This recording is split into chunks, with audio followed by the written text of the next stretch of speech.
Hi, I've just been doing some cover cropping, some small scale cover cropping on my garden beds.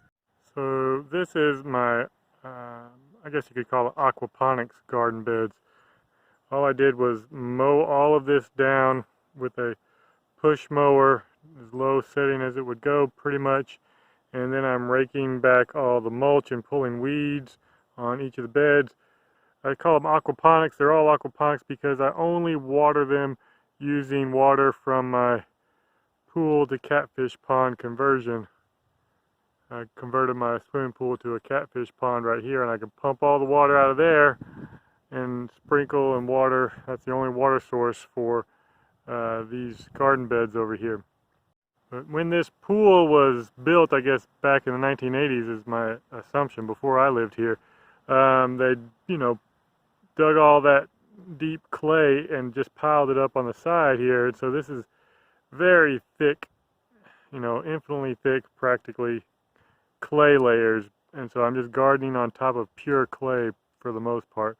So I'm trying to build the organic matter up on the top in this area. As you get farther away from the pool, it gets to be more natural ground over here with more organic matter. So this side tends to do a little bit better, but it also gets a little bit more shade. But this winter coming up, I'm going to cover crop all this for the second time. I put compost on top of these over the past couple of seasons and cover cropped them and grown a little bit of cash crops, but very unsuccessful on most of the cash crops. You could call them cash crops, the food crops. So here's a funny little note on weeds. They are a nuisance, but they can be a benefit. And these little weeds are basically doing the job of tilling for me. Whenever I pull them up, that's actually a benefit. When you pull up the weeds, that helps to loosen up that little bit of dirt. And this is in a really solid patch, so they don't have a whole lot. See, that's a tiny little spot tilled right there. Another tiny little spot tilled. You add up all these tiny little spots that have been tilled by the weeds, by pulling up the weeds, and that kind of excuses you from the need to till as much, if any. At least that's one way of thinking about it. Okay, done with that one. There was a lot of weeds in here, so pulling those all out did till that soil some, turning into a better mix. You can see my catfish pond over here. All this liner is turning into a hassle, so I'm going to have to figure out a way to take all that out. So these 1, 2, 3 spots here shouldn't have hardly any weeds underneath that mulch, so it shouldn't take me too long to clear them out because they've just been covered with this thick mulch pretty much all summer. So I had a thick layer of mulch on here, at least pretty thick at the beginning, and then when you rake it aside, what you get to do is pile it up where there used to be lawn or on top of weeds, and when you pile it up on the side of the bed, that is effectively starting to expand the bed out. It's effectively starting to expand the bed out into this little zone that is now covered by mulch. And that is a nice way of gradually expanding your garden beds over time when you rake aside all the mulch and pile it up on the side and let it break down over a season.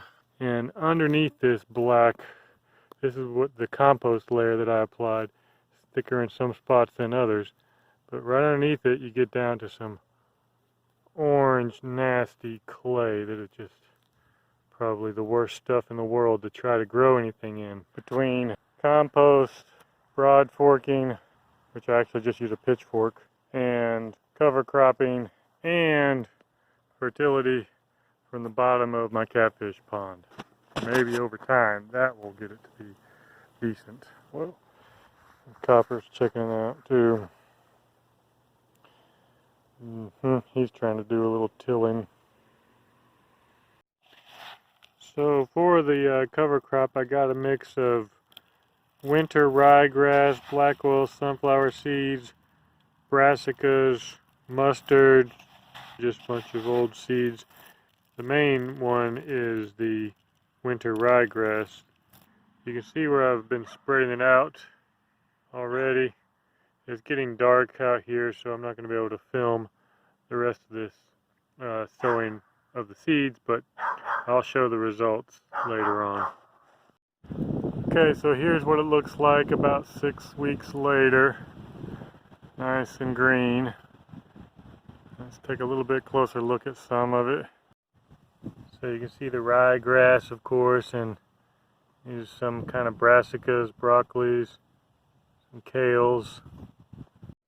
You can also, of course, see some mustards in here. You can see a lot more mustards over here.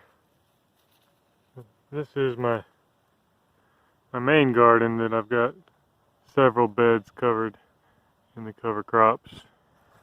One benefit of cover crops like this that you may not have already heard much about or heard many people talk about is the fact that you can use them for fodder, for food, for your livestock. And in my case, it's chickens. One of the main reasons I like doing this cover crops, and main motivations for it, is to be able to cut them throughout the cold season and feed the fresh greens to my chickens. They love it, and it is excellent to help keep their egg production going and all around help throughout the winter. So I try to give them something like this, yummy greens every day. Oh, what I was also thinking to talk about a little bit is the fact that when I do this, I tend to think of the cover crop as extractive as much as it is regenerative for the soil. You know, whenever I cut this off from the cover crop, that's nutrients from the soil that's going to the chickens, obviously, and so that's extracting something from the soil. But on the other hand, when you do this cutting of the plant tops, and then the roots die off below the soil, and then the plants can regenerate, that leaves behind organic matter in the soil, which should be a net benefit still. Just like grazing livestock over a pasture is good for doing, it regenerates the soil underneath partially through that root process or cycle of dying and regrowing and dying and regrowing. So that's kind of what I think of it like here whenever I'm doing this. And of course later on I do take the chicken bedding and compost it and return that to the soil. So that's the basic idea. Of course, if I wanted to make this maybe a little more convenient, I could use a push mower and get a larger amount of this grass, but I tend to like getting whole blades of grass rather than the extra chopped up stuff I get from the push mower.